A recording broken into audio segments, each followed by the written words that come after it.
2 ওভারে 2 ছক্কা, না ব্যাট হাতে না বরং বল হাতে হজম করতে হয়েছে।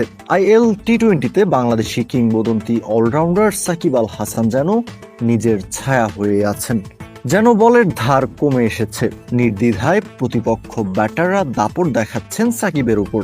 এদিকে নিয়মিত সুযোগও পাচ্ছেন না দলে, আর যখন দলে খেলার সুযোগ আসছে তখন ব্যাটে বলে নিজেকে মেলে ধরতে পারছেন না সেভাবে, ঠিক যেমন ভাবে ভক্তরা মাঠে দেখতে চান সাকিবকে। তবে কি ধীরে ধীরে সাকিব ফুরিয়ে যাচ্ছেন? কেবলমাত্র নিজের নামের ভারেই কি তবে সুযোগ পাচ্ছেন একের পর এক ফ্র্যাঞ্চাইজি লিগে? এখন এমন প্রশ্ন ঘুরে বেড়াচ্ছে আশেপাশে।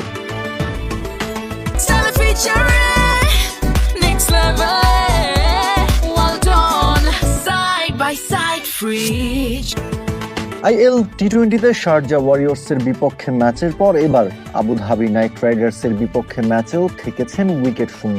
টি-20 ক্রিকেটে যেখানে সাকিবকে দিয়ে এক ম্যাচে 4 ওভার করাতে চান ক্যাপ্টেন, সেখানে 2 ম্যাচ মিলিয়ে সাকিব বোলিং করেছেন মাত্র 4 ওভার, অর্থাৎ মোট ওভারের অর্ধেক। পরিসংখ্যানই বলে দিচ্ছে সাকিব খানিকটা উপেক্ষিত আছেন তার দল এমআই এমিরেটসে। ব্যাপারটা আরো স্পষ্ট হয়ে যাবে যখন দেখা যাবে আইএল টি-20তে এখন পর্যন্ত এমআই এমিরেটস ম্যাচ খেলেছে মোট 7টা, আর সাকিব আল হাসান ম্যাচ খেলার সুযোগ পেয়েছেন মাত্র 2টা, অর্থাৎ 5টা ম্যাচে তাকে বেঞ্চেই বসে থাকতে হয়েছে। সেই 2 ম্যাচে আবার ভীষণ খরুচে ছিলেন আল হাসান। শারজার বিপক্ষে প্রথম ম্যাচটায় 13.5 এভারেজে 27 রান খরচা করার পর শনিবার আবুধাবির বিপক্ষেও 2 ওভারে সাকিব রান খরচ করেছেন 20। 2 ম্যাচ মিলিয়ে 24 বলে মোট 47 রান হজম করলেও এখনো আইএল টি-20তে উইকেটের দেখা পাননি মিস্টার আল হাসান। ব্যাট হাতেও আশা জাগা নিয়ে পারফর্ম করতে পারছেন না সাকিব।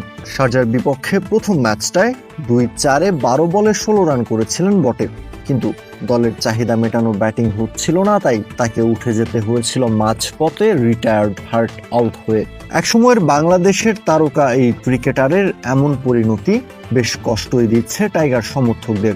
তবে তাদের চাওয়া থাকবে সাকিব আল হাসান যেন নিজের স্বমহিমায় ফিরে আসেন, ব্যাটে বলে আলো ছড়ান আইএল টি-20তে। নিজের ক্যারিয়ারে তো বহুবার এভাবে পিছিয়ে পড়েও সাকিব ফিরে এসেছেন আরো জোরালো ভাবেই।